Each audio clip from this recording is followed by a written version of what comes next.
I have been excited about this. I even put on my fancy hunting jacket for it. That's how excited I am. I put on my Target shirt. You did. I've got a different color Target shirt in case we do a second one.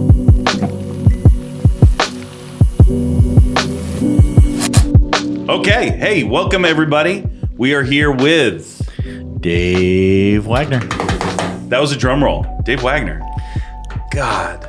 If you guys don't know who Dave Wagner is, you should. He's the best. He's one of my best friends. But you don't call her right anymore, which is sad. No, I'm just kidding. You do all the time. Dave Wagner's one of my best friends. Honestly, known you for 8 years, 9 years, 10 years? 8 years. 8 years.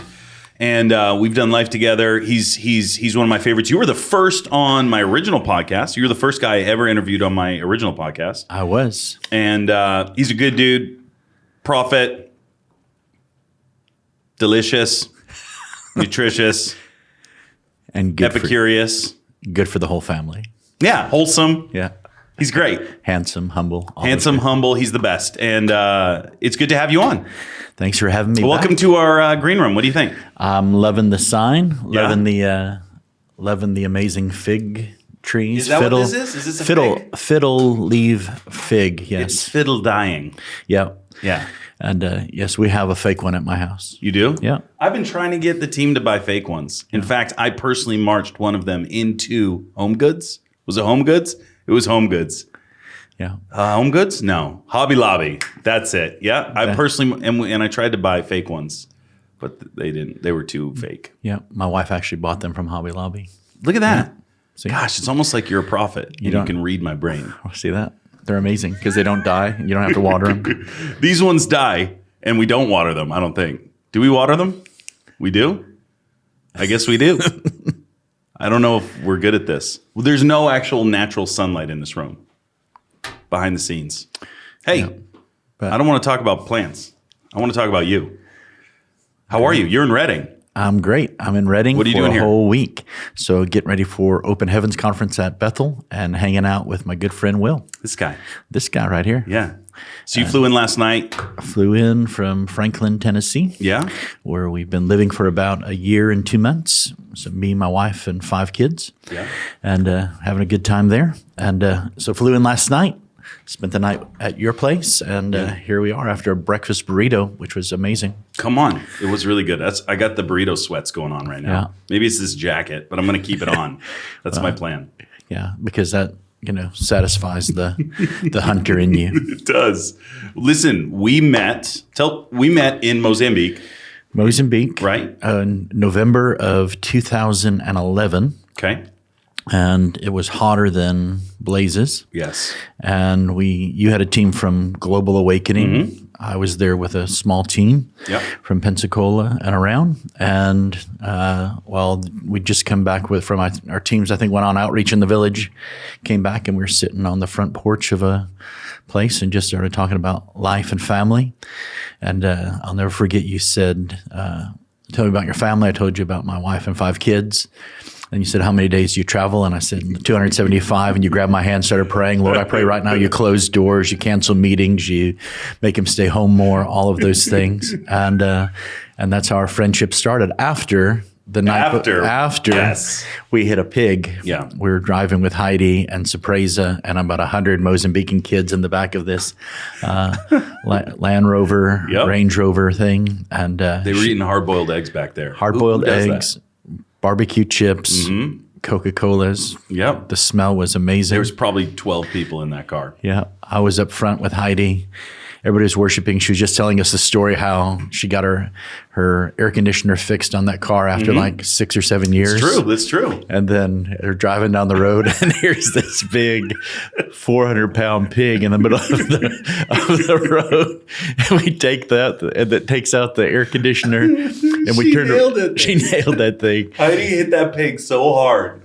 I remember feeling it roll underneath the car. Like you could feel. You could smell the burning hair, the pig hairs burning on the exhaust underneath.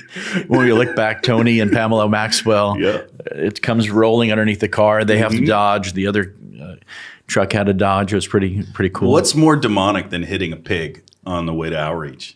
Is there anything? Is that? Well, I think what was more demonic is we didn't get bacon from it. I think we should have at least sliced and diced it. We did. If you stop, it can get dicey. Right. So we sent some of our leaders back to go and pay for it.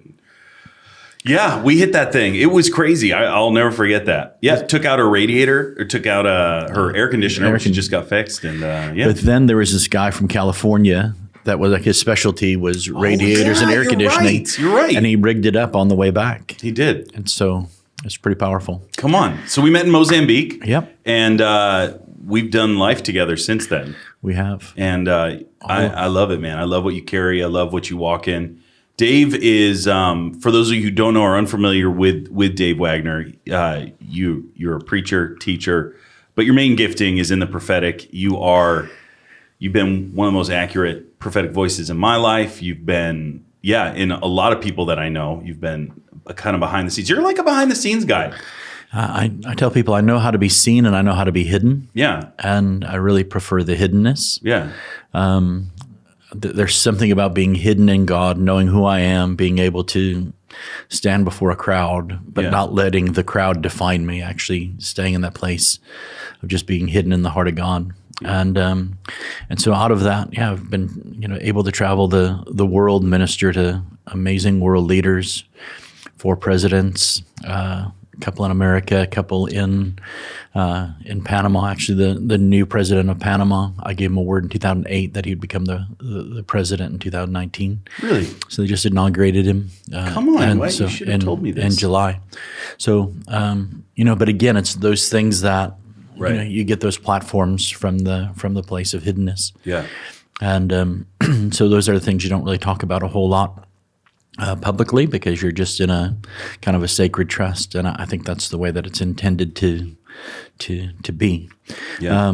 But there's something about that place of being able to be postured. Really, I think a lot of times we look for position, and I don't think there's anything wrong with that if it's with the pure heart. Right. But for me, it's all about the posturing of my heart.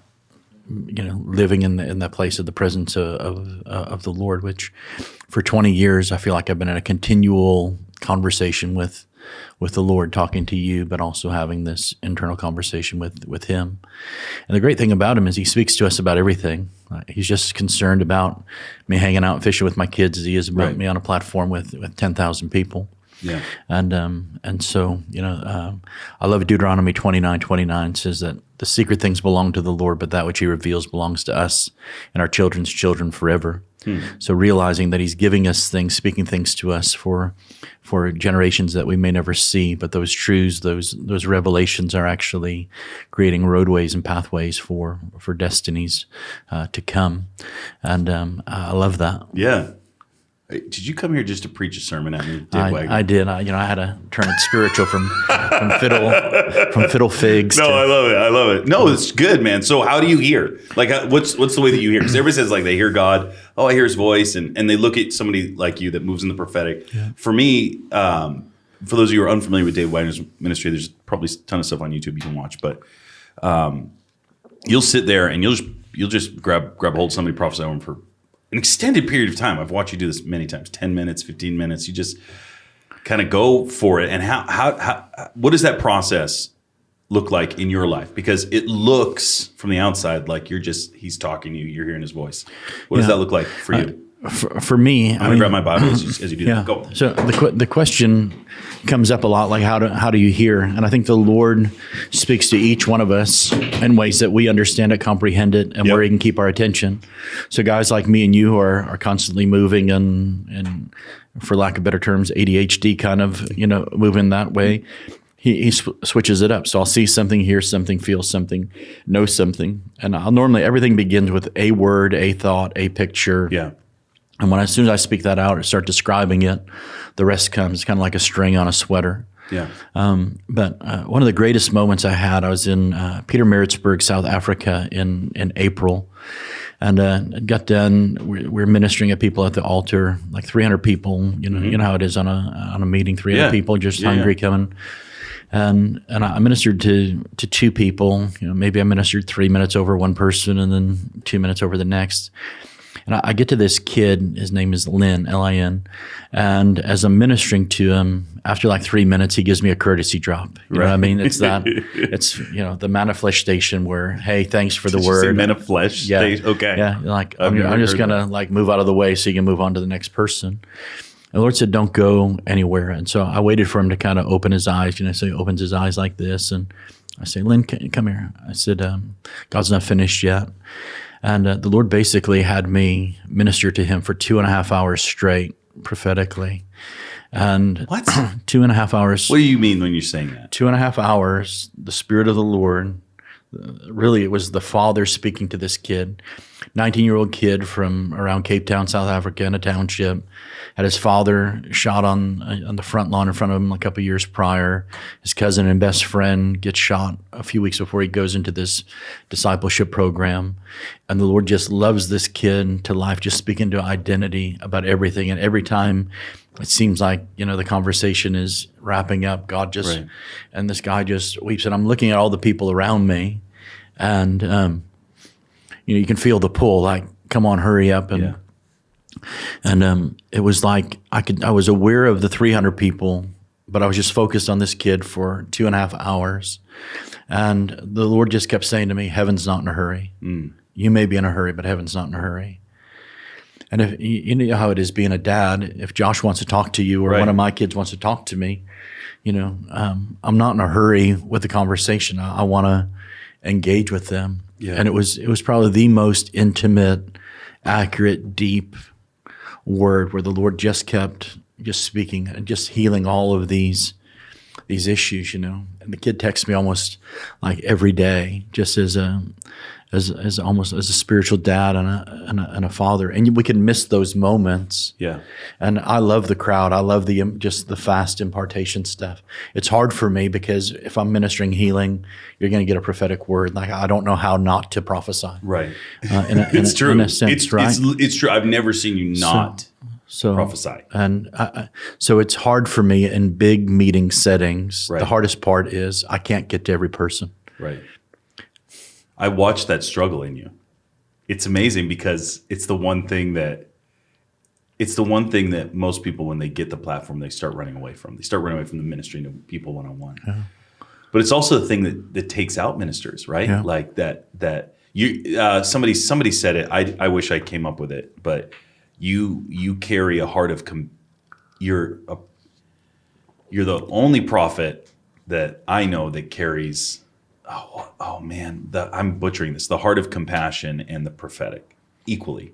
Yeah. So most prophets, they don't have that compassionate heart. They have this passionate love for the Lord, but to carry compassion and the prophetic and this ministerial heart, you just don't see it. There's only like 2 or 3 people I know that move in the gifting the way that you move. But how do you find that balance, right? Because I've been there when you walk out at 2, 3 in the morning, 4 in the morning. Yeah.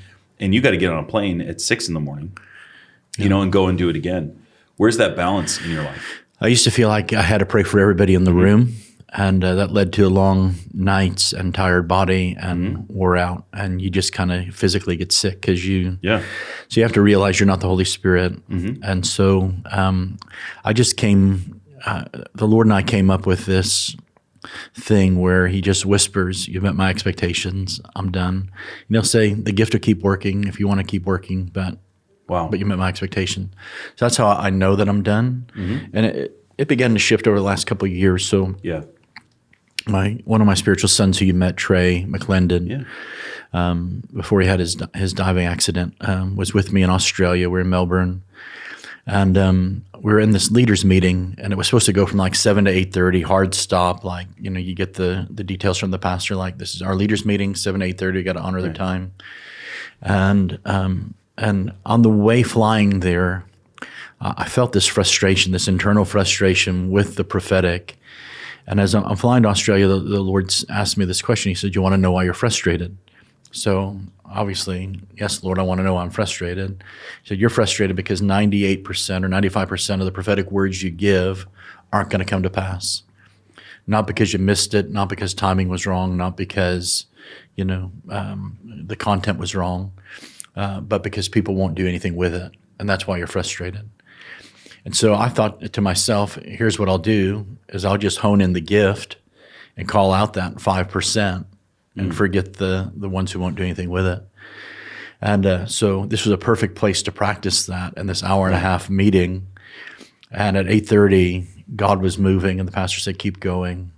And at midnight, it was still going. Wow. And I remember looking at Trey, who was playing the keys behind me, and he's just sobbing and laughing at the same time. It was like crying and laughing. And we finished up around 1 a.m, and we go back to the pastor's house, and we're staying in the same room. And he just finishes talking to his wife and kids. I wrap up talking to Molly and the kids, and I said, "Hey man, what was that about?"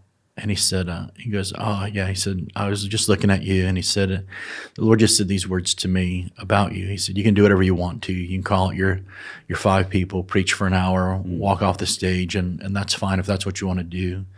But if you want to fulfill my calling on your life, I've called you to be God's prophet to God's people. Yeah. And if you'll do that, I'll use you to heal the prophetic." And I don't know how to describe it, but something lifted off of me and something came on me. And I think it was the expectation of people came off me, or the feeling of I'm responsible for everybody's word. I'm responsible to give it and to steward it and make sure it's accurate and from the heart of God. I'm not denying that part of the responsibility. It's a sacred thing, a holy thing to me. But I'm not responsible if you're going to prepare for it or walk it out. I think there is the sovereignty to what God says. I believe that's true. He's sovereign. But I think a lot of times prophecy, especially in personal prophecy, speaks to our potential. I have this word about going around the world, but if I choose to just go, nope, not leaving Franklin, not leaving Pensacola, not leaving Redding, that's really on me. The call still stands. The word is still accurate, but it will most likely, be passed on to somebody who'll say yes. Huh. Yeah. I mean, it's disheartening. I lost that passion for a season going around and praying for people, impartation, right? And watching people get radically touched. I mean, like 10 out of 10 dreams and visions and visitation and encounters with the Lord. And then you come back 6 months later, a year later, and they've done nothing with it. Yeah. It is very frustrating. I've never looked at it that way. Yeah. For me in my life, when I encountered Jesus, it was like that moment marked me and sent me out. Right. So I have a hard time even now. It's 20 years in just a couple weeks that I've been doing this nonstop. I still struggle with that balance of pouring yourself out and then people doing nothing with it. Yeah. How do you handle like the unhealthy prophetic? How do you handle like a lot of the garbage? I've done the most unhealthy prophetic request I've ever had is of you. I made the most unhealthy prophetic request of you, and I'm so grateful that you received it. But how do you handle that stuff? Okay, well, I'll explain that. It's so weird for me to say it. So when my wife got cancer, she was sick. I texted you and I said, I know that this isn't the way it works. I know that I'm stepping out of my comfort zone. I would never ask anybody else except you, but you need to tell me whether my wife's going to live or die. Yeah. Like, tell me. Yeah. And I put that on you, which I knew was unhealthy, which I knew I shouldn't do. And I still put that, and you took that. Like, you were like, okay, I'm going to pray. I'm going to figure this thing out. And I think it was 2 days later, you sent me a text back. Right. And I'll never forget it. It was that word that you gave me was this seed of faith for one of the worst seasons of my life. And for those who are listening, basically, I'm going to butcher it, but your wife will live and not die. The Lord's going to move. Thousands are going to be touched through this, which all of that's happened. And then in that text message, you didn't respond by phone call, you responded by text. But in that text message, you said, and she will not lose her hair, right? And it was like this little sentence in there. And in my heart of hearts, I said, okay, if this is an accurate word, right, then my wife won't lose her hair in chemo and radiation. And so her hair starts falling out left and right. And she had this long, right. She had this long black beautiful hair. And we started trimming it down, took off 6 inches, then took off another 6 inches or whatever. And so it's shorter, and then it's fallen out. It's in our Cheerios. It literally was all over my house. And you could see that was one of the hardest parts for my wife, was her losing her hair. And I remember we were take it down, and she had it super short, like as short as mine is right now. And I remember going, because I was watching it, I was timing it out. I could see 1 week it was this way, second week. I said, we got about another week to maybe week and a half before she loses all of her hair. And I remember my faith dwindling watching that. I was like, oh man, Dave, like I put him in this unhealthy place, but that word isn't accurate. And we go into the doctors, and the doctor says, like, he comes in the office, and the room, whatever. He comes in, and I'm sitting there. He didn't like me that much, but he loved my wife. And so he ignores me. He goes right to my wife. He goes, hey, I'm looking over your stuff. You're not really responding well to this one medication of the 4 from your chemo. I think it was chemo. Yeah. So we have to remove you from this one of the 4 drugs that are in this chemo mixture that we're giving you. And he goes, and then he walks out of the room. He's going to go do something else, and then come back in. He goes, oh, but the good thing is, you won't lose your hair. Yeah. Because this is the one that causes your hair to fall out. And like literally at that point, I knew that my wife was going to live. Like I didn't know, and that I knew my wife was going to live because of the word that you gave. And of course, I have faith in the Lord. Like of course, I know that He can do it and work a miracle, even if I got garbage news. But like from that moment on, I just was like, okay, it'll just be a time that we're finishing this process up, and then we'll be out of it and move. It was that day and that word that you gave me. But I shouldn't have done that. Or should I have? I think when you love somebody and that is your wife, I think you should do whatever you need to do to touch God and hear from heaven. Because in that moment, it's really hard to hear, because you're hearing all of the reports, all of that stuff. You have all of your own emotions, your life, her life, your kid's life flashing before your eyes. Yeah. And sometimes you need an outside perspective. And although we're close like brothers and friends, I had to take a step back and go, hey, I need to separate myself from the emotion of wanting Moosey to live, wanting you to have your wife, your kids to have their mother. And I had to get with God, and over again. I would tell you that word came to me shortly after the call and the text. Yeah. But I had to weigh that, because it wasn't, I didn't want to create false hope. Right. I knew that if whatever I said, we would work it out. If it was wrong or right, we would have worked it out, because we're imperfect, and because of that, you can give imperfect prophecies. But I felt the weight of it. I guess that weight came to me not just out of the gift of prophecy. Mm-hmm. It really came out of the office of the prophet. And so let's talk about this. Yeah. Walk us through, because do you mind just walk us through those steps? What does that look like? You get an unhealthy request from somebody that you love, right? How do you, what does that look like? Yeah. So again, I have to go, wow, this is really heavy. Mm-hmm. And I'm in the midst of preaching. I'm getting ready. I got your call or your text actually when I was getting up to preach a conference in northern Minnesota. Like 5 minutes before I'm getting in the pulpit. So I have this, this weight, and I'm a responder. Yeah. So my heart is like, I'll drop everything. I'll walk out of this place. I'll get a flight. I'll fly to Pennsylvania. Mm-hmm. I'll do whatever it takes. But I have to take a step back from that, because I am an emotional guy. It's part of that mercy motivated, prophet that I am. Yeah. It's that compassion. It's the thing. So I have to go, I can't fix this. I'm not God. I'm just connected to it. And I've got to hear a clear word. And so the Lord spoke to me, in that short about a time about that. And I was like, Lord, this is very specific. And so I need to know is like, your wife's going to live and not die. So am I just quoting Psalm 117? Right. Because that could be my out. Like, well, I was just quoting scripture. Right. Totally. Right. But there's a part where you gotta go bypass your emotions, bypass your own desires, and say, God, I really need to hear from you. And it was so profound to me. it wasn't an audible voice. I can't tell you that it was an audible voice, but it was probably one of the loudest prophetic moments I ever had.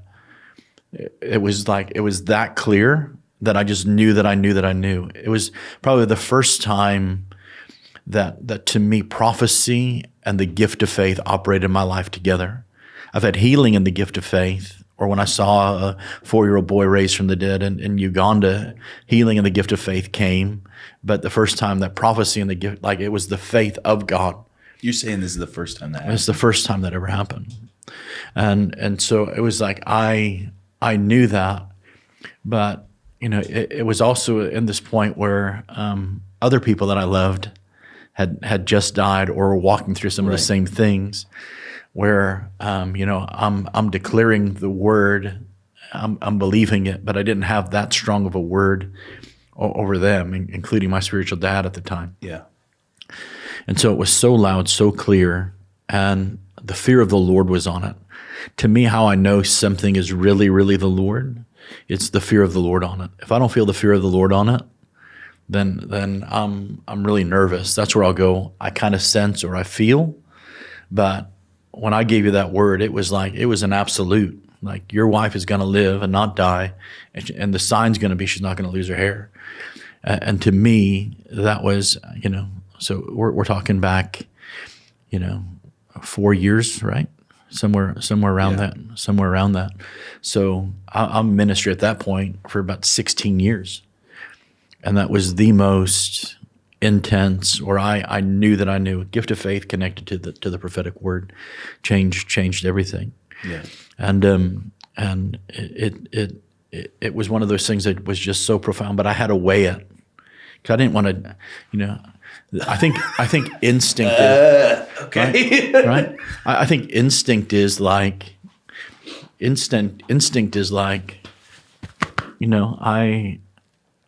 I want to say what needs to be said in the moment, but you got to press through to hear. Yeah, yeah. And I think sometimes we get so. Why do you always do this? It's my gift, man. I'll make you cry and I'll make you laugh like I was okay. Yeah. saying. And it's. Yeah. Go for it. And I think sometimes we get into this place where we get so familiar with it that we stop weighing it. And I think that's where people start kind of just familiarizing or regurgitating, in a sense, prophetic words because it worked one time. Right. Right. I mean, there's situations that, on the flip side, one of the hardest things is when you don't hear, and you actually have to say, "I don't have anything."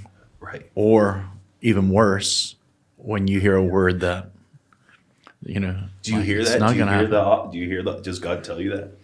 Only on 3 occasions did I know that. Can you talk about that? Yeah. So. Stop talking about my wife. Yeah, I'm sorry. That was the worst season of my life. Yeah.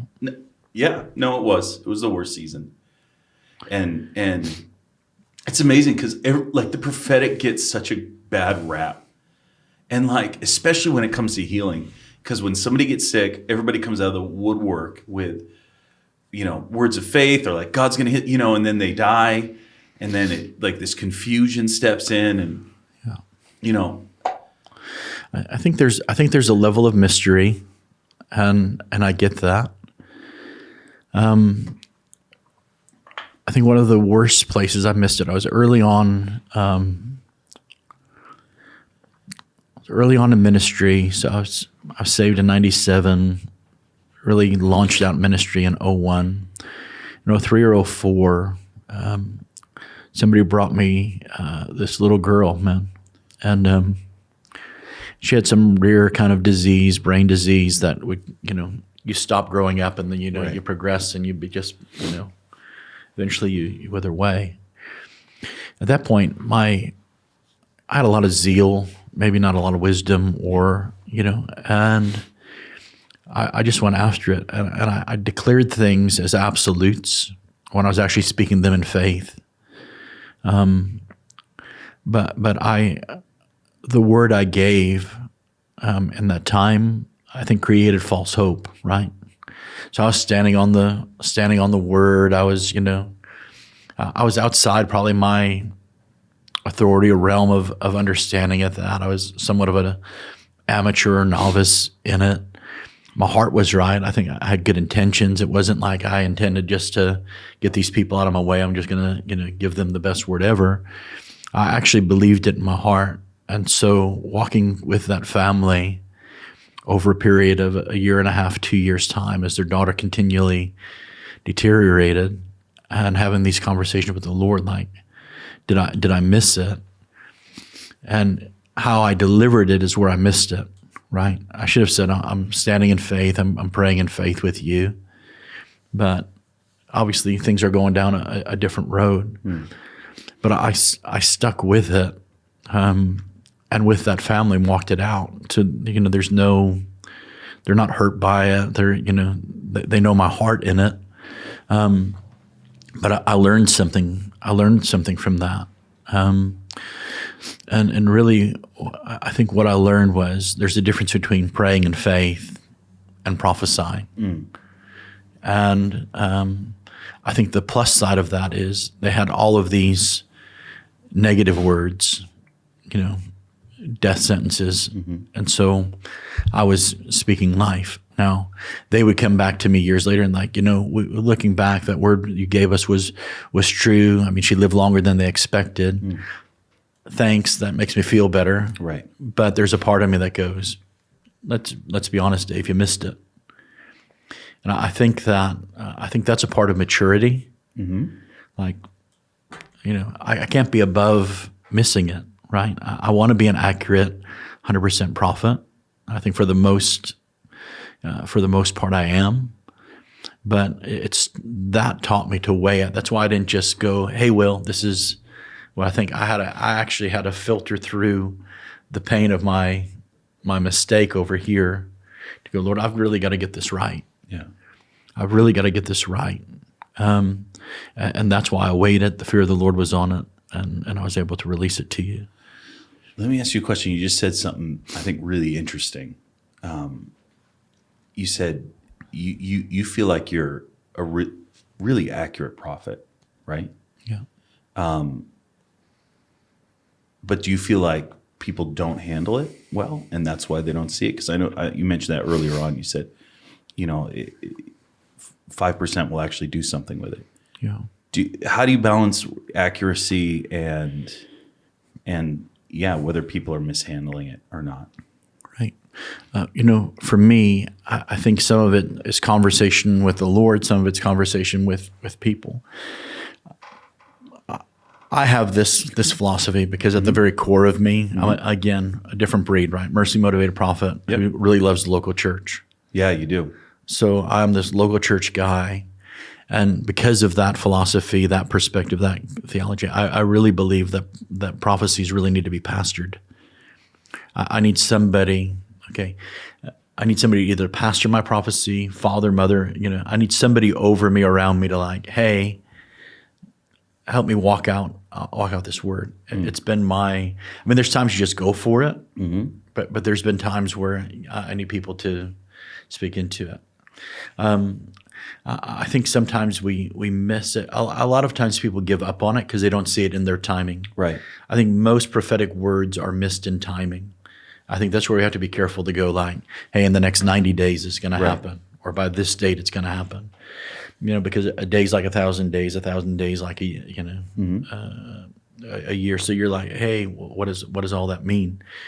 And so I think we have to be careful, because there's what I love about prophecy. It's partial. We know in part, we prophesy in part. It's progressive. So he gives us what we need to know when we need to know it. He gives us something to work with, believe for, and to move towards. But it's also conditional. And what it's based, really, the condition is based on our faith and our obedience. It takes faith to give, faith to receive, and obedience to really walk out and carry it out. You had this word, to go, and so You just said, I'm going, right? You didn't have to think about it. Didn't need 100 confirmations. It was, God changed your life. You've started learning the voice of God, and you just step into it. But most people are looking for 3, 4, 5, 6, 7, 100 confirmations. And so I think sometimes the great thing about the condition of prophecy, it can be delayed but not canceled. Right. It can be reassigned. There's no doubt in my life that if words over my life that I don't fulfill, Benjamin, Caleb, Era, Josh, Isaac, they're gonna walk it out, and their kids also. So I love that part of it. I had a great pastor who recognized the prophetic in me and knew what to do with it. So he helped me with delivery and making sure that I was saying things clearly, because I would get so excited in the beginning. My voice would get really high pitched. I would talk really fast, and nobody could understand. And he's like, I'm sure that's a great word. Yeah. But we need you to slow down because we really value it and we want to know what it said. And so I would do that. And sometimes he would hear me and he's like, hey, that was good, but I think you stretched here. This is your pastor? This was my pastor. But I think here's where the prophecy ended and your faith took over. Right. And you've got to differentiate that, because prophecy is supernatural, but your faith is, this measure of faith that you were given, and you've got to clarify, I'm saying this in faith, and so that really helped me early on. But one of the greatest things he did, I remember in 1998, he and I flew to Houston, did these meetings. He would preach, then at the end, he'd minister, I'd minister, and then he'd go in the back, drink coffee with the pastor, and let me pray for all the people. So, prophesy over 100 and some people. At the end, they surround me, and they start praying over me. So they give me like 38-minute prophecy. Back then it was cassette tapes, so a front, a back, and another front. And we fly back to Pensacola, and I'm living with him at the time, so it's before I'm married, everything. So we're just sitting there, and we're having coffee on the Saturday morning, and I go, Pastor, doesn't look like I'm going to be around you very long, because I got this great word last night. And he's like, well, go get it. And he takes, the old tape recorder, and we listen to the front, the back, the front, the back, the front, back. And he's nodding his head sometimes, closing his eyes sometimes, shaking his head sometimes, no. And at the end of 38 minutes, he hits the thing off and goes, well, that's great, but you're not going to do any of it till I tell you can. Now, the old Dave would have been like, you don't believe in me, you're rejecting me, this is the greatest word I ever got, and just because it's better than your word, you don't want that for my life. But really what he recognized was the word was right, but if I would have stepped into that very word would have killed me or destroyed me, or my ministry would have been a 3-year, 2-year live, because my character was nowhere ready for that word. And now I'm walking that word out, 21 years later, and so many capacities with how I'm equipping and training and places that I'm going. But I had a father in my life, a pastor in my life, who knew how to pastor the prophecy in me. And it wasn't he didn't believe in it, and it wasn't that he didn't believe in me. He just knew that timing was very critical and crucial. And I think what happens is sometimes when something doesn't happen when I want it to, I'll just go throw it off to the side and move back into what I want to. And for me, I've just learned how to wait on the Lord, which is hard when you're driven like me and you, when you want to go change the world, when you, I love airplanes. I love going to nations. And so there's a part of me that wants to make it happen. And if I'm careful, if I'm not careful, I'll end up trying to do the works of God and the Word of God without the presence of God. Yeah. And that's dangerous. Yeah. I mean, he's always gracious. He's always merciful. Right, but he just knows best, and so in this place of waiting and patience, which I often don't feel like I have a lot of, I've learned to just be patient in what he's doing right now, and a lot of that's internal, a lot of it's learned, and I love zeal, and I want us to go run and do it, but I also want the timing of the Lord. In it. And so I think I took you on a little bit of a rabbit trail, but no, you're good, man. And what's the Lord speaking to you right now? So, for me, he's had me in this place for a long time. Of 1 Corinthians 14:1, pursue love.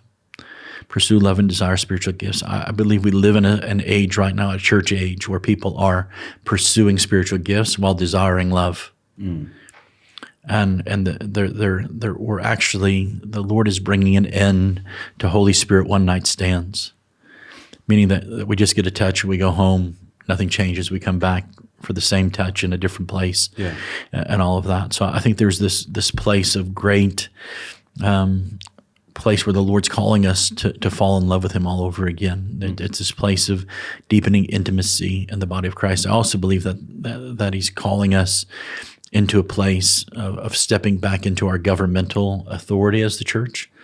I think the church is looking at the world saying, you're not doing this right. And the world's looking at the church saying that you're powerless and you're not doing this right. And I think it's because we've actually, there's a void in the church of doing what God's called us to do and be, taking care of orphans, widows, those things. And so the government is doing things that they were never designed to do. And so, of course, they're not 100% successful in it. And so I think we need to move in that way. I also feel it's a season of full disclosure and exposure. Right? There's a lot of that going on right now. Where the Lord is just, that was the word He gave me in the beginning of the year. It's a year of full disclosure and exposure. Everything hidden is going to come to the light. Everything secret is about to be made known. And I think we're watching that. God's just flushing things out. He's cleaning things out. In the midst of it, we have to be careful not to become judgmental and go, aha. Yeah. Like, it gives me, when you get a word like that, man, it gives me no joy to watch the stuff that's being fleshed out. Like it breaks my heart to watch things get fleshed out and people fall and, all of that. And so I think there's this place of holiness as a grace, not a obligation that becomes legalism and religious, but there's this place of holiness, of a living right, and I'm aware of it in my own life. Just the Lord, things that I didn't think matter, they really do matter to the Lord. How I talk to my wife, how I talk to my dog, it really matters to Him. Yeah. And I'm in a place of being maybe not oversensitized, but super sensitive in the moment, of feeling like there's these moments, these tweaks where you just feel like presence lifts or anointing lifts, like you went somewhere you shouldn't have, or you said something you shouldn't have. And it's like, oh, now I know what David talked about when he said, Lord, take everything. Just don't take your Holy Spirit from me. Yeah. And because I realize without Him, I'm dead. Without Him, I have nothing to say, nothing to do. And so I think I think the true prophetic, whether it's mercy motivated like how I release it, or strong like other guys release it, it does something. It shakes everything in us that's not like Jesus. Yeah. So that the unshakable kingdom can remain. And so I can say something in a merciful way that can shake something as equally as somebody who gets shaken by you need to. Yeah. I think there's different trains of thought there. I don't really think they have to compete. Like, I just refuse to compare and compete right. my ministry with another prophet or another ministry. I'm just going to be faithful to what God called me to.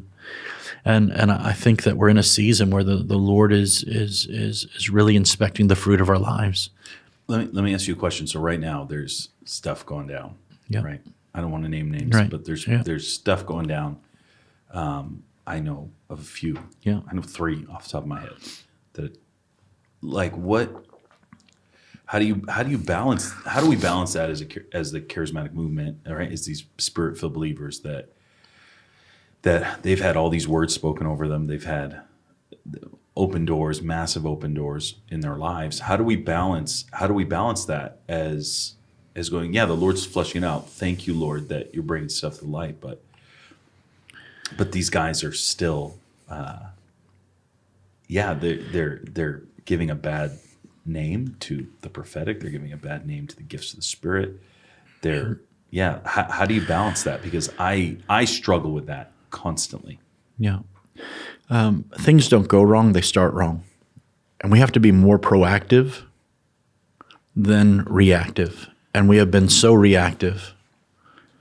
So we tolerate stuff in people's lives as long as the gift is working. I remember, again, not naming names, but I remember being on a stage with an amazing leader, but just a mess in his life, watching some of the greatest miracles I've ever seen. And I'm thinking to myself, Lord, I know his personal life. How's it happening? He goes, anointing doesn't mean approval. Right. It just means he's available. And I think what happens is we are really wowed and impressed with spiritual gifts, where we should be looking at spiritual fruit. And you can get impressed with my accuracy if you want to, but at the end of the day, I'm going to be judged by my fruit, not my gifts. And my fruit won't lie. I could tell you I'm a good dad and a good husband all day long, but unless my kids and my wife say that, I mean, that's where the truth is going to be. Right. And I think what happens is there's been this absence of true spiritual father. I mean, we throw these words around, right? Like fathers and mothers and mama and papa and all of that. Well, if I really love my kids, I'm disciplining my kids. Yeah. And I think we've let things go so far that now we have these major scandals when we actually could have had just house discipline. Yeah. And people have abused the platform in such a way that you have people like, never knew them, never shared a stage with them, I never did this, I never, I said this, but I didn't really mean this, and we're backtracking things, and I think that's really, it's a really dangerous place to be, because now we're in this reactive thing. I think, and again, I try not to, me, so I'm not looking for a devil under every rock, but I think there has been this operation of this Jezebel spirit, that's kind of masked by a political and religious spirit that goes after true authority, goes after undermining things, makes a mockery of leadership, and normally goes after leadership, worship, all of those things. And we're watching so many of those things flesh out, when I think so many things could have been prevented. Yeah. Right. If things were handled right, and I'm not going to judge another man's field, but I have to go, hey, well, I will tell you this, that to this day, you are one of 3 people that will actually look at me in the eyes and go, David, are you keeping it clean? And you do that countless times. We can be talking about fishing, and all of a sudden you'll turn and something changes in your eyes. And it's not that you want to catch me off guard. It's just like, I want the truth out of you. Yeah. Well, I'm in hundreds of churches a year. Why wouldn't a pastor that I'm coming to preach for look me in the eyes and say, how's your family, man? How's your relationship with your wife? How's your relationship with your kids? Yeah. Are you still spiritually hungry? Are you replacing that with porn? Are you drinking too much? Are you doing, and we're not asking those questions either because we really don't want to know, right, or we don't want to offend, right. And then we're watching these guys fall. I mean, it breaks my heart. If it breaks my heart, breaks your heart. How much more does it break the heart of God? I understand we live in a fallen world. Things are happening. I think that we have to come to this place of being beyond reproach. But at the same time, at the end of the day, I'm a man. I'm an anointed man. Mm-hmm. Have the same temptations, the same issues as other people. But I need to have that friendship, those people in my life asking those hard questions. Yeah. Most of the people that I've watched fall, or that are in the middle of whatever thing is going on, their lives are falling apart. It's partially because I see a couple of things. I see pride, massive amounts of pride. Yeah, absolutely. I see desire for pulpit over character. Yeah. And they're unapproachable. They don't live with people that call them out. Yeah. I think it's not difficult. It really isn't difficult to live in community, but you actually have to listen to people. You have to let people speak into your life. Yeah. And it keeps you grounded. It doesn't move as fast as everything else. That we were having conversations in my at my house this morning. Yeah.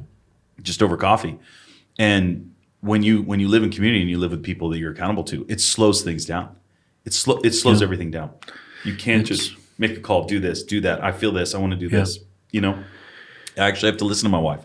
I have to listen to my friends. Like these guys even here, like holding the camera, they're like, hey, I want to do this. I want to do this. And he's like, they're like, slow down. Like, that's not good. That's not the end goal that you have in your life. That's not what you want. But I'm like, no, I feel this. I want to do this.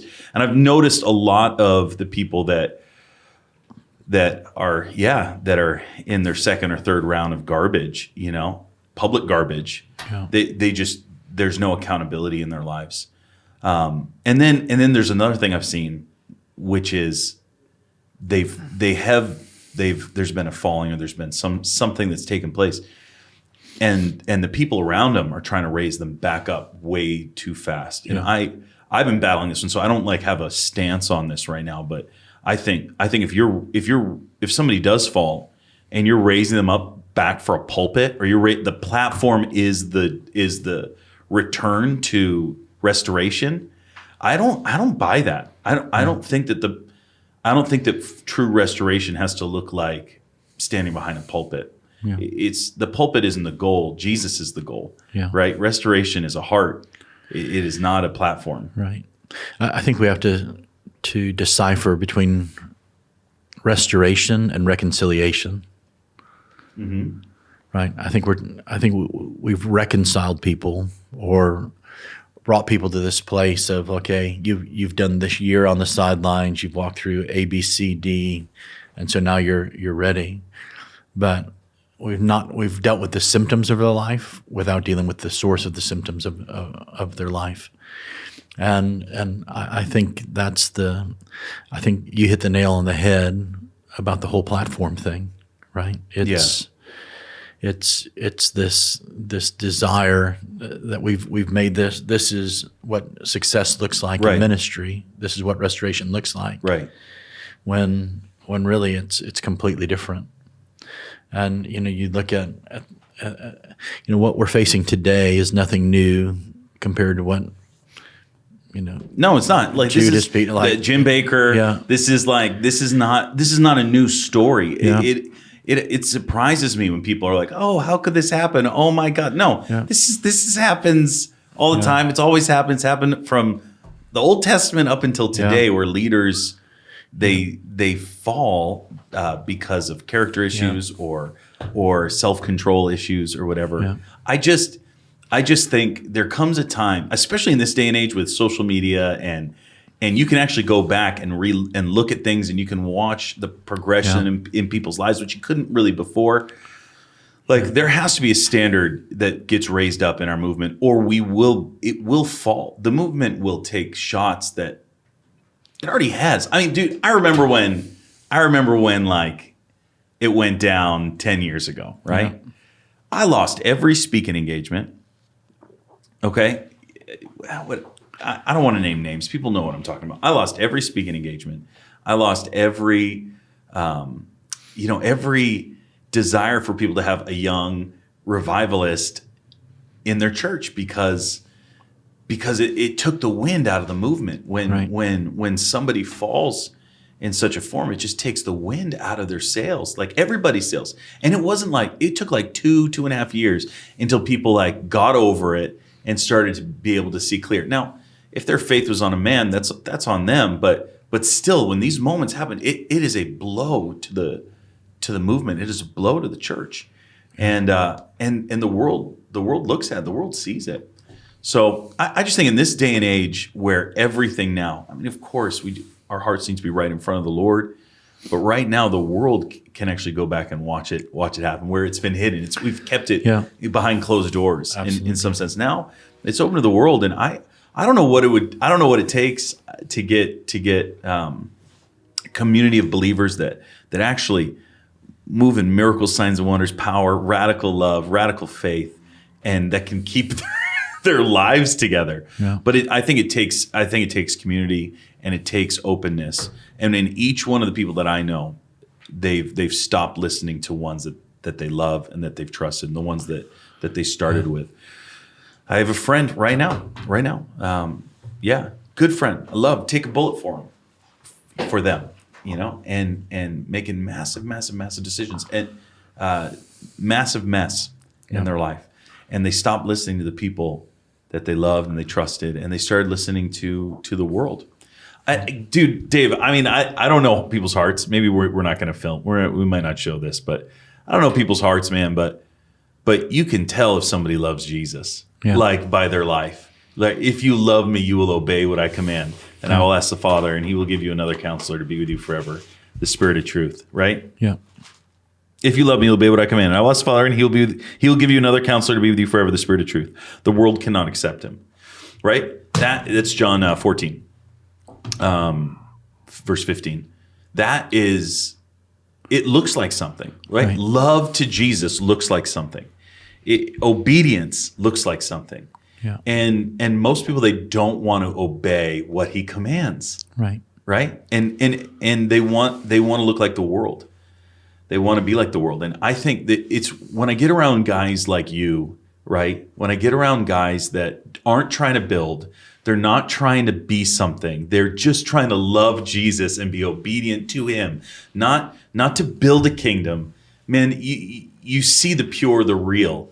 It's when it becomes something more than just that passionate love for the Lord. Right. That you see these amazing callings over people's lives just derail and go south. I am grateful to have people like you in my life that do ask me the difficult questions. I don't know. Do you ask me difficult questions? No, you do. I'm just kidding. You're like, Will, you're getting fatter. No, I'm just kidding. But it has to come out of relationship. And one of the guys that probably most people figure out who we're talking about. But one of the guys, I remember the day, because I would hang out with him. I had amazing encounters. But I remember the day where I was like, totally different person, just totally different person. It was. We were hanging out one season, and then I don't know, 4 or 6 months later, met him a different time, and just I could literally tell. I was like, he's not the same person. There was a shift between this point and this point, and it's dangerous, man. That's why I love having you in my life. Love you too, man. Yeah, I think the best way that we can remedy all of it is demonstrate how to do it right, and then acknowledge when we don't do it right. Right. I learned within the first 2 years of my salvation that I would rather tell on myself, because when I told on myself, the devil had nothing to say. Right.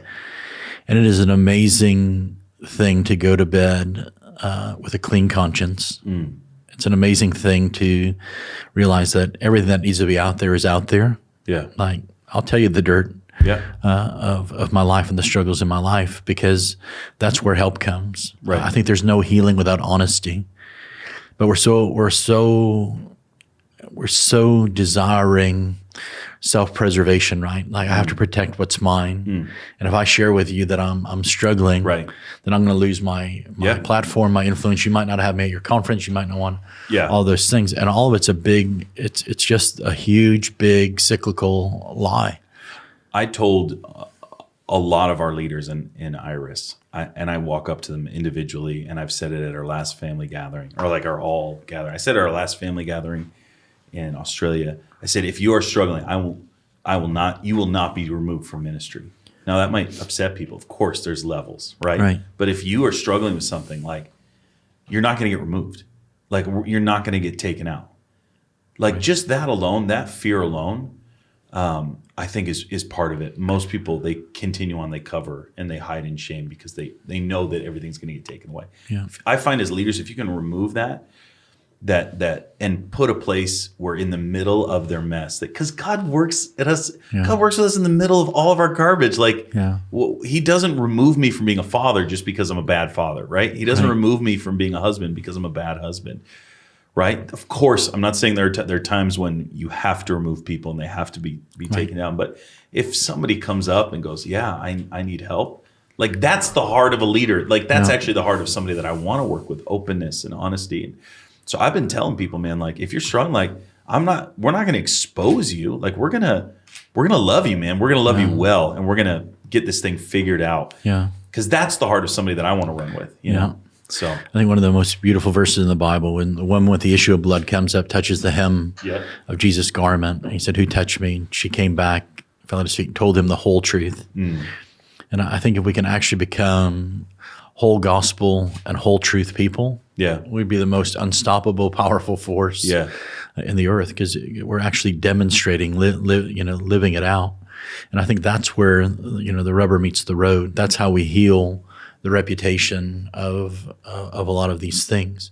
Yeah. And I think I think we have a responsibility to that. Yeah. I want my kids to stay in that place. I tell people, if you don't stay spiritually hungry, you'll replace that hunger with something else. Mm-hmm.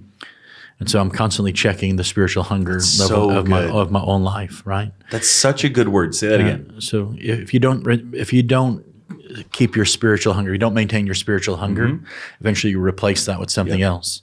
So I'll replace it with food, with drink, with bees. With bees, with.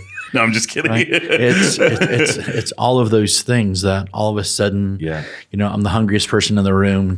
Now I'm like, I can't wait to get, you know how it was when you first got saved. It was like you weren't leaving until the last person left, because something might happen. You stayed for what could happen, not for what was happening. Yeah.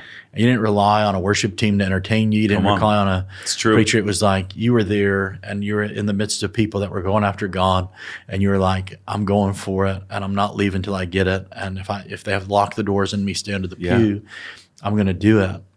And I think that's where, to me, I constantly want to be the hungriest person in the room. Yeah, I want to wake up. I can honestly say, when the Lord raised me up on January 17, 1997, I tell people I died crazy, I died empty, but woke up hungry, and there was a difference. I know what it was like to live empty, trying to fulfill that emptiness, that void with something else. But the spiritual hunger in me has grown and grown and grown on a daily basis. And I know when it's there, and I know when it's not there. Right. And when it's not there, it's an indication in me, like I've moved somewhere, I've done something, there's a conviction about it. And I think we've got to come back to that place of cultivating hunger. And I think we do that by not just giving people what they want, but actually feeding them what they need. I think as a kid, I didn't like Brussels sprouts, but now I love them. My mom said, you're going to eat them because they're good for you. Of course, now we doctor them up with bacon and everything, so they're a whole lot better. Praise the Lamb. But to me, I'm hungry for what I've not experienced yet. Right. So I'm thankful for yesterday's move, 20 years ago move, all of that. But there's a part of me that I'm hungry to see what hadn't been seen yet, and until I get that taste, and even when I get that taste, I want to be hungry for more. Yeah. And I think we have to just continually maintain that. I watched it.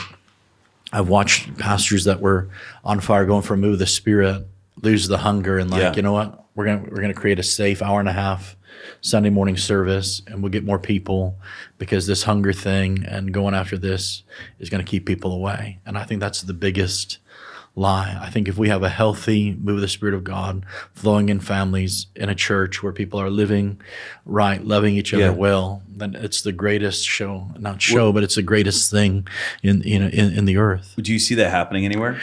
I find it happening in a couple rare places where people have maintained it, and they've not based their success by the numbers in the building. Yeah. But by the presence of the Lord. When you find a pastor saying, I'm still going to be the first one there and the last one to leave, not because I have an assignment, but because I have this love affair with Jesus. And, I tell people I don't have a prophetic ministry, I have a prophetic life. I don't have a prayer ministry, I have a prayer life. And I think that's where we have to get, discipleship is teaching people how to live a God kind of life. And it's not just about, this show that happens on Sunday or during a conference, but this is actually real life for us. Yeah, and we've got to demonstrate that. So I see that in some really small pockets here and there, but that hunger is growing. Like I'm watching people have this desire to come to know Jesus in a very real way, because I believe we're all created with this seed and this desire of wanting to know Him. And you can, put on all the atheist, agnostic stuff you want to, but if you give them something real, it hits that seed that they were born with to genuinely want to know God, the one who created them. And I think we have to come back to that place of authenticity and genuineness, and and all of that. So this, same light show, same song, it's just like you're finding people. If we sing this, if we do this, then God's going to come like he does there. Right. And that's comparison. And that's why nothing's happening. Yeah. Because I want what's happening here, but I also have to say what's happening in my own culture, my own local church, my own sector of society, and family. Yeah. And I think that's where we need to get to. Come on, man. So what's next, David Wagner? What are you up to next? What's this year look like? So this next year. Yeah. So this year is finishing strong. Have some trips from here to Pittsburgh. Go home for my wife's 40th birthday. That's important. Gosh, that's a big one. That's 40. a big one. Yeah. How old are you now? And 48. Woo! I robbed the cradle a little bit. You did. But her mother set us up, so that makes it legal. I don't feel like that helps at all. Yeah. That doesn't make any sense. Is that what you're using to justify that all these years? I am. But she was of age when we met and married, so that's all. Oh my gosh, David. Well, I got the reverse going on. My wife's almost 6 years older. My mother-in-law tricked me. She said, raise up a child in the way they should go, raise up a wife in the way she should go. And that didn't work for me. So, but the Lord knew what I needed. And he gave me an amazing wife. Molly's amazing. Molly's great. And then, she's a firecracker. She is a firecracker. Yeah. And she makes me nervous. Yeah. In the best way possible. Yeah. I'm like, I'm not making a bad move around this woman. She's a truth seer and a truth teller. And that's what I need in my life. So, I'll never forget the time that I preached what I thought was the greatest message, waiting for her to compliment me. And I looked at her and said, she didn't say anything, so I provoked it. What do you think? She said, I've heard better. So, that's why the Lord puts people like that in our life. But some stuff in the States. I have another trip to Europe, another trip to Australia, and then I'll kick the year off, looks like in DC the first week of January 2020. And really trying to take some time to, I've created these prophetic schools. Yeah, just go for it. Tell us about them. So I've done this, I started this Father's Heart School of Prophecy because I really feel like this, that I want people to catch not just the gift of prophecy, but the heart of prophecy. Mm-hmm. If I can raise up heart prophets and love prophets, or at least those that walk in the prophetic gifting through love and hearing the heart of God in a healthy way, and how to apply that to everyday life, but also how to operate in a local church, submitting your gift, all of those things. And so I take people, I have a 5-day school that I do. Yeah. And then I do a 1-month school in the summer. And so if people want to know about that. 5-day school. 5-day school. When is that? I'll do another one in February of next year. And then I'm going to do a month-long school again in July. It's actually about 25 days. And literally, as you're saying this, I'm realizing that I forgot to shoot a video for your school. That's all right, man. God. You did. You asked me to. I totally forgot. Hey. Ugh, I'm sorry, man. Life happens. Well, it shouldn't. Not with you. Hold on. Well, just really quick, because I want people to connect with you and go to these schools. Yeah. I didn't create this podcast to promo anything or promote any. That's not why we do this. Right. I do this because I love people and I love chatting to them. I love hearing what they have to say. But there's few people that I would say everything they have is spectacular. David Wagner is one of them. You're one of them. I'm talking to you. I'm talking to these guys. David Wagner is one of them. How can they go to your schools? How can they connect with you? Yeah. So fathersheartschool.com or fathersheartministries.org. Mm-hmm. There's places to contact us from those sites and keep up with what we're doing. And my daughter and my son helped me to admin my last school that I did. And they ran it just amazing, did worship for it as well. And I keep them small because I want to keep it intimate, be able to pour into folks. Some people come, they check off the list. I went to this school, that school, right. And that's great. But some actually really become like spiritual sons and daughters, or I get to do life with them and pour into them and help them to activate and steward the gift in their own life. And so I love that. Awesome, man. So go to the schools. Go to the schools. Where are they? Where do you hold them? In Franklin, Tennessee. I'll do a couple of the 1-week schools. I also do around a little bit. So I'm going to do one next year in New England. I think we're going to do it in Connecticut. Going to do one in Indianapolis, Indiana again. in Franklin, Tennessee, and Australia. Yeah, I'd love to do one in Australia. You should, man. And also do it in Florida. So Okay. and that's not a bad place to go, especially for a month to go to school and then be on the beach as well. Unless it's in the summer, because Yeah, that's the surface of the sun. It's stupid hot. Listen, Dave, I love you, man. Love you too. Thanks for having me. Are you on Instagram? Are you all the things? Instagram at Davey Wag, Facebook David Wagner at Father's Heart Ministries, and on Twitter as the Davey Wag at the Davey Wag. Yeah. Okay, so I'm trying to pull it up. You don't really update that much, but Yeah, I need to you up need to my get better game. at that. Need to up my game. You need guys like Corey and Matt Yeah. to tell you what to do. Yeah. Listen, Wags, I love you, buddy. Love you too. Thanks for having me in. Don't be such a stranger, okay? Come on out a little bit more often. Will you do that? I need to, and I will do that. And we're gonna go on vacation together. Our wives and us. Yes. No, just us. Just we'll leave us. the wives. Yeah. No, we're gonna go on vacation. They with want the to go wives. somewhere cold. We want to go somewhere hot. So I don't know. There's something in the middle, Yeah. like Ohio. I don't know. That's not even where'd funny. you go on your honeymoon? Ohio. Moosey and I, we went to Florida on our honeymoon. Yeah.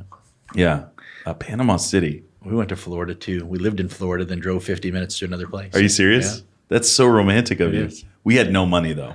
And neither did we. I drove our Ford Taurus from Pennsylvania.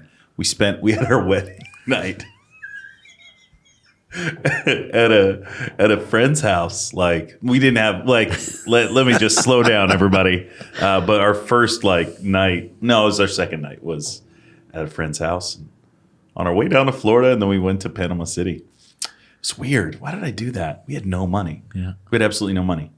You know what that's like? Just scrapping in ministry and Absolutely. But anyway, Panama City, Florida. Don't go there. This is an awkward way to end a podcast. Yeah. Well, listen, everybody, this is Dave Wagner. Thank you so much for watching. Guys, we love the fact that you watch these. It's an honor that you watch The Green Room. But we don't do these for ourselves. We don't make any money from these things. We just want to put these out there for you guys so you get to see and meet amazing people, hear their stories, hear what God's speaking to them. And the best thing you can do for us, if anything, is just share them. Just get it out there. Like, there's somebody that there's people that need to hear what you have to say today. And so spread it, share it, like, subscribe, do all the stuff. But David, thank you for so much for being a part of Iris, being a voice into Iris Global, coming here on this, Iris podcast. And we love you, man. I love you. Love it too. Love you too. We'll be back soon. Bless you, man. We'll see you guys later. Thanks for watching. Thank you, Wags. Thanks, buddy. Yeah.